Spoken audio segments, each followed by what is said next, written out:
Hello everyone, just got back from a pickup that I did. This is from my HVAC company that I've been picking up from them for about a year now. And we have a really good relationship. You know, they call and I'm there. I tell them within 24 hours, but I'm really there within like a couple hours. And so they keep me on and they keep calling me for all their stuff that they have at their shop because the servicemen bring back the scrap to their shop. And they get a lot of copper from these guys and other good stuff. I'd say HVAC companies are the best to get scrap from because they deal with so much copper and motors, and these furnaces are good too for parts. So yeah, it's a commitment though. You know, you can't just be wishy-washy about it and say like, well, I'll only come pick up if you have good stuff. Like, no, if they call, I'm there. Sometimes it's just nothing but shred steel. Other times it's really good big air conditioners with copper rads. And so that's what I would say. I say if you get a company, make sure you're committed to it, to picking up from them. And otherwise, you're both going to be disappointed and not be happy with the situation. So it'll leave a bad taste in their mouth and bad taste in your mouth. So if you're going to do it, be committed to going there all the time and picking from them. And don't just ask for good stuff. Take the good with the bad. So here, let me pull this stuff out and I'll show you kind of the stuff that I get. Okay, I'll start over here. Way in the back, just this pressure tank. And it's not too heavy. It's got this nice piece of copper brass on the side though. I'm going to take that off.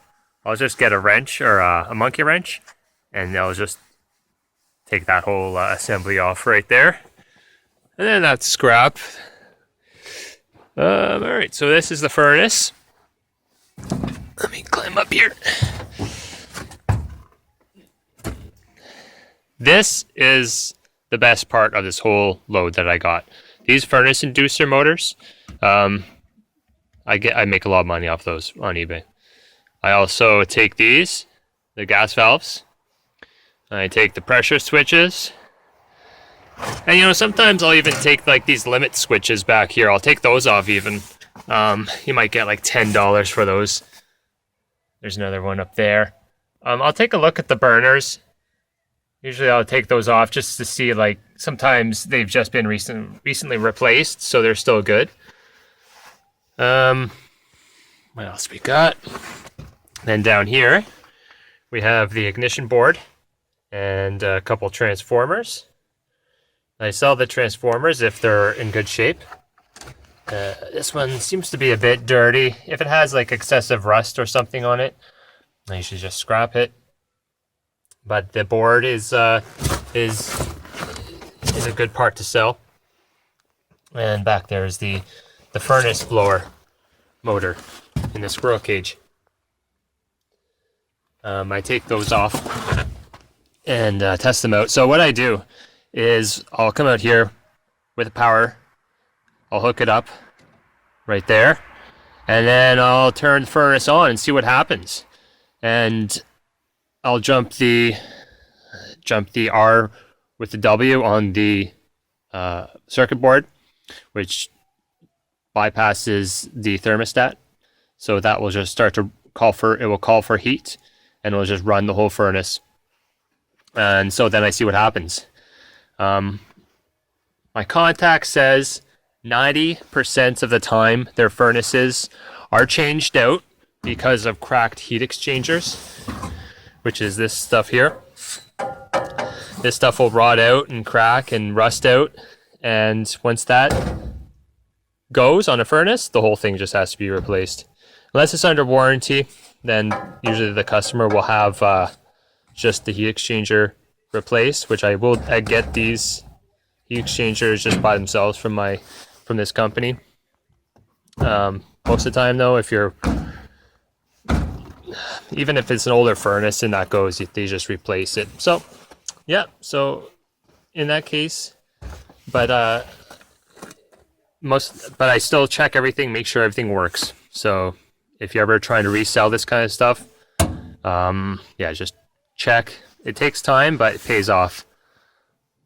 These things, I'd say about $100, maybe $100, maybe more, plus shipping.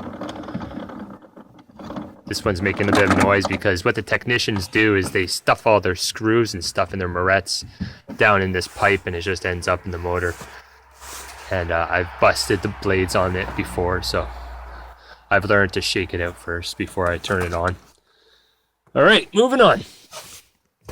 Hot water tank, nothing special. I take the monkey wrench up here, and I just take that off, and the pressure valve. Sometimes there's a valve down there too. But then I usually, if I'm not too busy, I just leave this on. Leave the hot water tank on the trucks just so that I don't have to take it off and put it back on. Alright, getting down here. Hang on a sec. This thing, I've never gotten a rad like this before. This thing is heavy. This looks like a customized kind of job. Let's just drop this on the ground so you can get a look at how heavy it is. Like, it's just big cast iron. Well, maybe not cast iron pipe, but you know, that plumber's pipe. So that's really heavy. I had a hard time getting that on the truck. This is the copper pipe, and with the fins on it, I might take an angle grinder, cut that off, or a circular saw, and just aluminum, low copper, where my yard takes that as aluminum low copper, so it's a higher grade aluminum, and this is your lower grade aluminum. You gotta take all the screws off first, and the rest of it is shred back there. Oh yes, the motors. These motors, when I get them like this outside of the machine, they're always bad. It's when the company will just remove just the motor and replace it. These motors are special because they have a module on the back here. It's called the ECM. So it's an ECM motor. If you want to buy one of these things to replace it, you're looking up to like $800 to replace these things. They're just massively expensive. And I have sold them before from a furnace, because sometimes they come in the furnace, in the squirrel cage, and I've tested them and they work great. I've sold one, I think it was up to close to $500 I sold it for. So when they get them and they work, I mean, it's payday. See, sometimes they tell you what will happen, what's happened with them, because it's just such a expensive part. If you ever want to buy a furnace, if you're ever buying a new furnace, make sure it doesn't have one of these things in it. Just go with a regular motor. Just go with like a motor that has just that. Don't buy it with the ECM module on. I don't know too much about, well, I know a little bit about HVAC, but I'm not a technician or anything, but replacing something like this whole unit costs you a fortune. Just stick with the basics. This is another motor, so they're about $1 each, $1 each. I also get some wiring and nice little brass valve. Cool. So I got lots of wiring too from them. This is a typical load.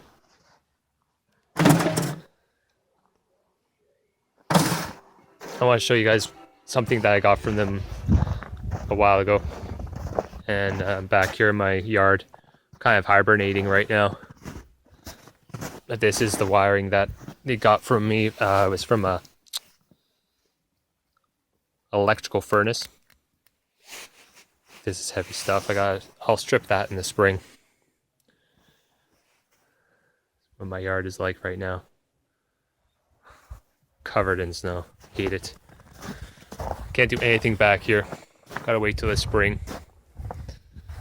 You come back here for a little bit and you start touching the metal with your bare hands, and your hands freeze so fast. But I'm still working. I'm still bringing this stuff in, just not as much. A couple things I still want to take apart for parts. A couple dead furnaces. Right. Well, thanks for watching, guys. Just wanted to give you a taste on what I get and what I do. And we'll see you next time. Just a little update for anyone that finds this stuff kind of interesting. I just plugged in the furnace, and it's had a problem with the board, I'm pretty sure. That's what the problem is. The board, on top of maybe a couple other issues, you can see it's really rotted out here from condensation leak. Maybe this is all rotted out here too. Yeah, so I think that's what's the problem, because what I did is I turned it on, jumped the R and the W, and furnace fired. The inducer motor fired up just fine, but the squirrel cage blower motor, that didn't fire up at all. So then after that, I jumped the R and the G, which just turns on. The G is just to turn on the fan. And so when I tried that by itself, all this board did was click and hum. That's all it did. Nothing, didn't turn on at all. So pretty sure it's just a bad board. That's what the problem is. And so I'm not going to touch that. I'll still pull this whole thing out though, and I'll take a look at the motor. I'll just hook power onto the motor by itself and see what that does, what it sounds like.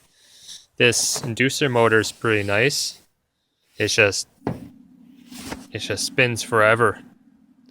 When I had it on there, it's a little bit of a low rumble. You know, I always listen for bad bearings and stuff, but I think it's a great motor. I think it's going to go well. I didn't look it up on eBay yet to see how much they go for, but pretty sure I could probably get at least 70, 80 bucks. We'll see.